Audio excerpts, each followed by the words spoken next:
Yeah, I thought they did a good job of going to the glass all night. McDonald's a little bigger, thicker than you think. Um, so is Walton. They've got some big guys up front that do a really nice job of crashing. And I also think they're tough. I don't think there's anything soft about those guys. But, it came down to the final, whatever it was, again, 10 minutes, a few possessions away. Drew made some really, really big plays, but I thought the biggest difference throughout the game, we couldn't get any looks off of our ball screen. We set a lot of ball screens. Basketball's all ball screens. They did a tremendous job on Darius and most of our guys out of ball screens. If you look at our assist numbers, 8 assists, 11 turnovers, that had everything to do with their defense. They did a tremendous job in pick and roll coverage. And that was the difference in the game. We couldn't get the ball from side to side, and I thought our young guys struggled with that. That's something that, they exposed us on that. But only having a day to practice it, we didn't have a lot of time to work on that. So you got to give Coach Brandon a lot of credit. But, this is a program that's going to play in March. They're either going to be in the NIT or they're going to be in the NCAA tournament. Let's not kid ourselves. This is the cream of the crop. They're 16-4 for a reason. They played 11 home games so far. They bought some games. They had great non-conference schedule. They got great players. They got a great coach, great fan base, great arena.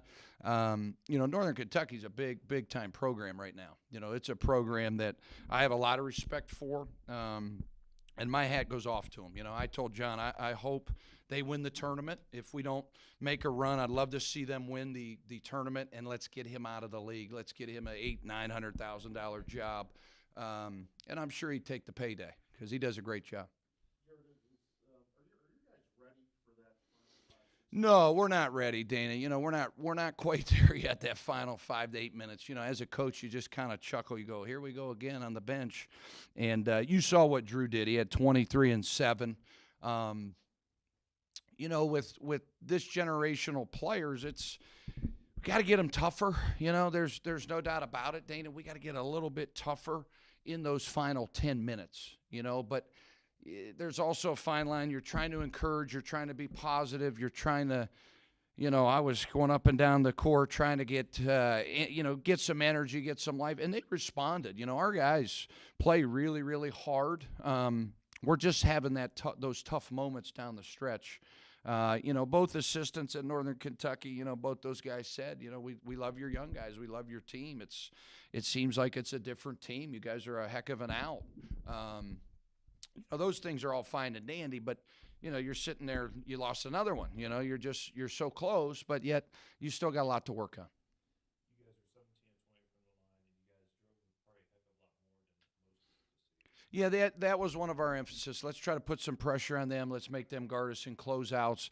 A lot of our wings got to the line because Darius was stymied a little bit coming off the pick and rolls with the ice. But I thought I thought our bench did a nice job. It was good to see Antoine Maxwell played well. Donnell Cathcart, I thought, gave us really good minutes. Continue to move the needle here, John. We got to develop those bench guys. We knew we were going to them early tonight, and they did a nice job. But it's unfortunate. I feel for my guys. Basketball is a long season. We all need to hit the reset button. It's an emotional grind. These 2 games we knew were the two best, some of the best teams in our league, and to just feel so close and not get it done. I think they need the rest of the day off today. They need to take off tomorrow and possibly Monday. And let's get fresh and let's worry about Cleveland State come Tuesday. It seems like the storylines, as you mentioned, it's the same every time you're right there. Yep. So what more do you take? I don't know. I have to go catch a flight right now, but tonight I'll be in Houston, Texas, in a hotel room. Hopefully, if I can get on this flight, just watch the tape, see what we can do better down the stretch. But I think all you guys can see it. It's a mental break here, or a mental break there, or a turnover here. It's that consistency when the game's on the line the last 8 minutes. So I told them in the locker room, we probably got to practice longer. We've got to do some more, things that cause you to get consecutive stops to get out of the drills. And I think they'll get better over time. As I said, I wasn't being no disrespect to the other teams, I think these kids can win. I'm very confident in our players.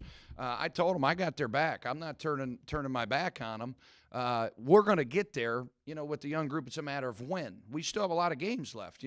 Unfortunately, the way the league's played out, the 9 and 10 seed don't get in the tournament. Well, the last 2 years, the 10 seed's been in the championship game. So I wasn't for that. I don't think that's what we should have did as a league, but I'm not the commissioner. I'm not a president. I'm not an athletic director.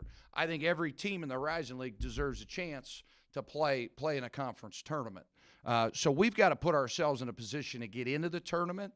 And as you can see, this team could be really dangerous. We're right there.